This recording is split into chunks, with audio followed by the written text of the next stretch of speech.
Esta semana llegamos a nuestra emisión número 186 y te vamos a contar por qué no es usual para los Estados Unidos canjear narcotraficantes por presos políticos.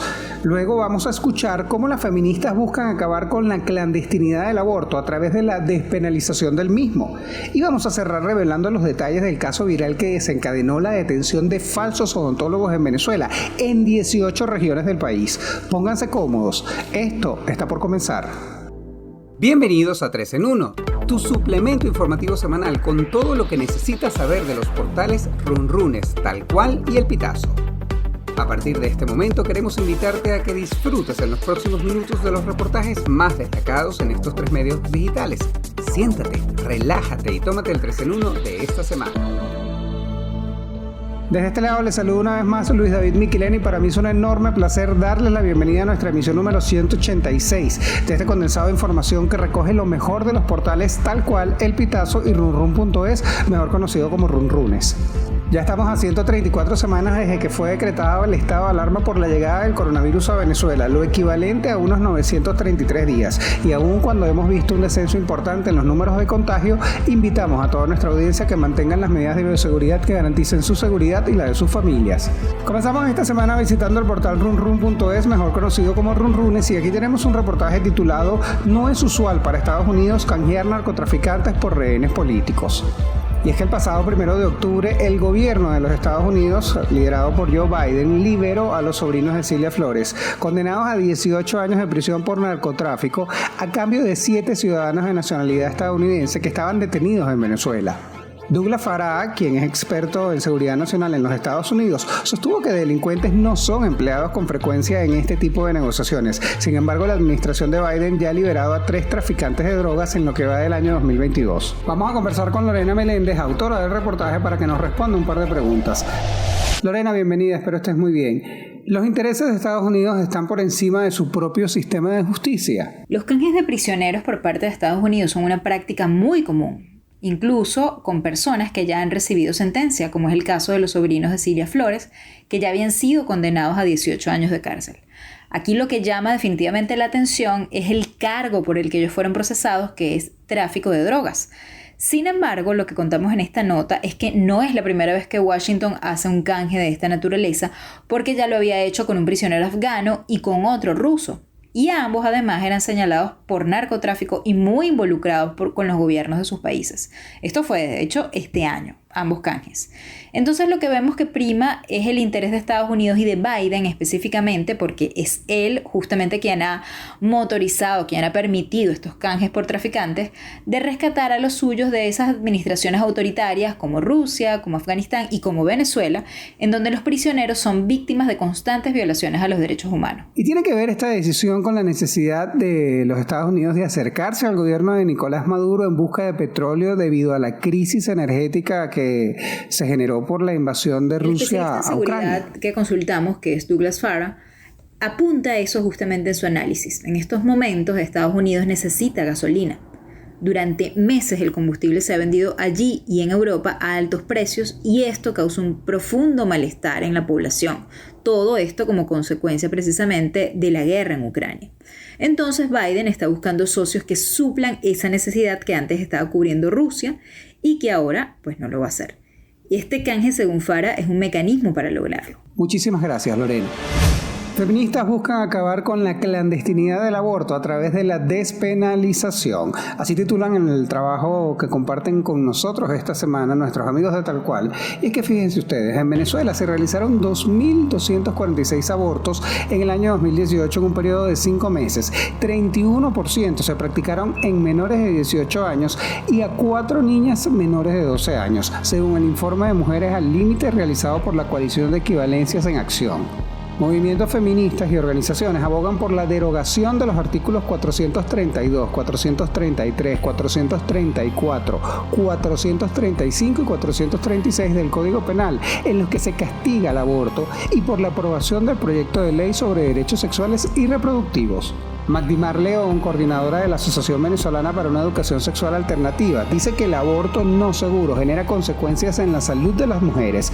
Vamos a conversar con el periodista Royson Figuera para que nos aclare un par de dudas. Royson, espero estés muy bien. Muchísimas gracias por acompañarnos. En líneas generales, ¿qué comprende este proyecto de ley sobre derechos sexuales y reproductivos? Hola Luis, muchísimas gracias por la invitación. Gran saludo para ti y para toda tu audiencia. Debo comenzar comentándoles que el proyecto de ley sobre derechos sexuales y reproductivos plantea el reconocimiento de la sexualidad como un derecho humano y el establecimiento de las acciones que recaen en la obligación del Estado y de la sociedad en materia de educación integral. Más de una veintena de organizaciones civiles piden por medio del proyecto la derogación de los artículos 432, 433, 434, 435 y 436 del Código Penal en los que se sanciona el aborto.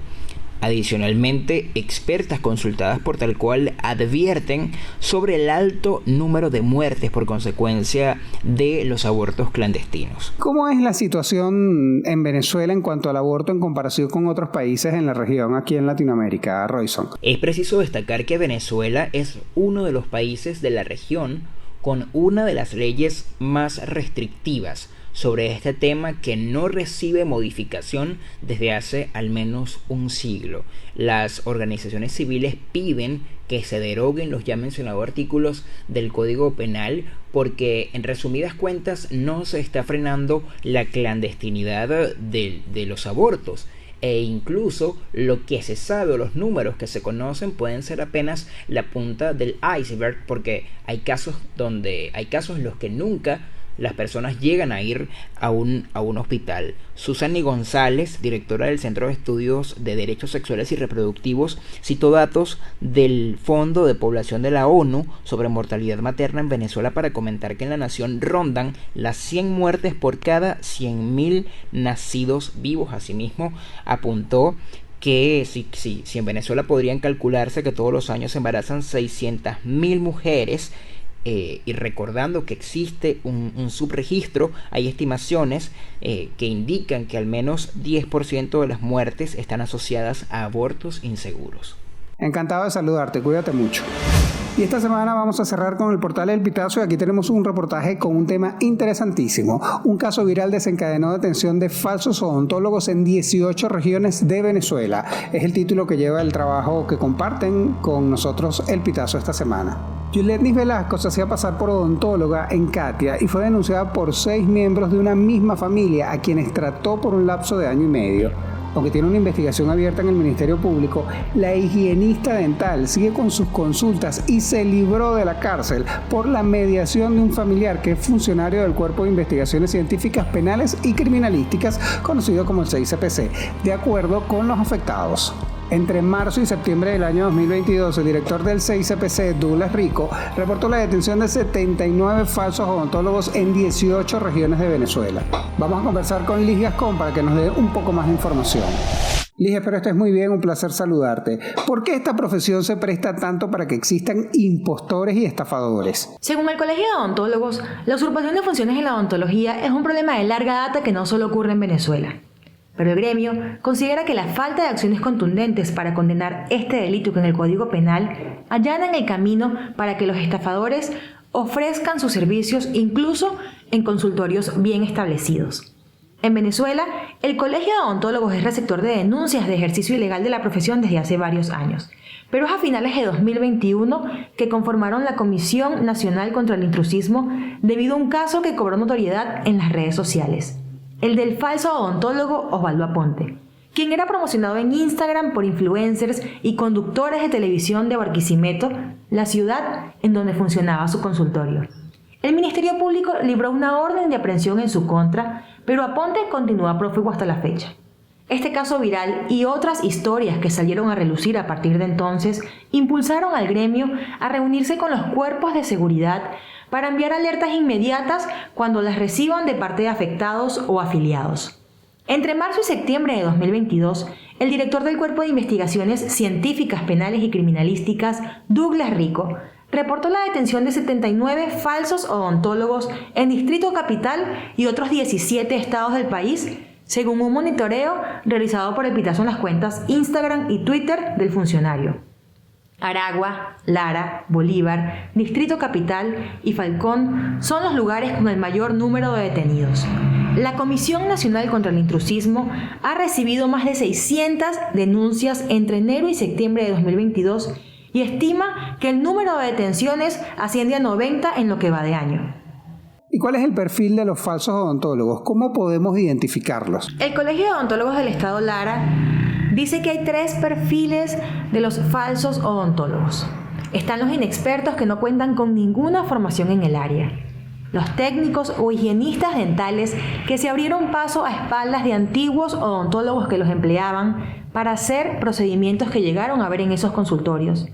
O estudiantes y egresados de las facultades de odontología que aún no están titulados o colegiados. La Ley del Ejercicio de Odontología de Venezuela prohíbe al personal auxiliar, sean técnicos o higienistas dentales, hacer intervenciones en la boca de los pacientes. Sus funciones se limitan a la construcción o reparación de prótesis y aparatos dentales o procedimientos simples bajo la supervisión del especialista, como el cepillado o las tomas de radiografía. El gremio en pleno aconseja a los pacientes revisar las credenciales de quienes los atienden y comunicarse con las delegaciones regionales del Colegio de Odontólogos para aclarar cualquier duda. Muchísimas gracias, Liz. Estimada audiencia, nosotros con esto hemos llegado al final de nuestra emisión número 186 del 3 en 1, tu suplemento informativo semanal. Como siempre, un placer haberlos acompañado y la invitación es a que se suscriban en las diferentes plataformas en donde nos pueden ubicar. Recuerden que estamos en Spotify, Google Podcast, Apple Podcast y también estamos en la plataforma de videos YouTube para tu comodidad. Reiteramos nuestra invitación a que mantengan las medidas de bioseguridad que garanticen su seguridad y la de sus familiares. En la producción de este espacio estuvieron Yanali Fermín y Francisco Zambrano y en la edición Abraham Moncada. Narro para ustedes Luis David Miquilena, siempre un gusto acompañarlos en esta cita que tenemos todos los viernes con estos 3 portales y los reportajes más importantes de cada uno de ellos. Recuerden que nos vamos a escuchar nuevamente el próximo viernes, que tengan un excelente fin de semana y a cuidarse y a usar el tapaboca. Hasta luego.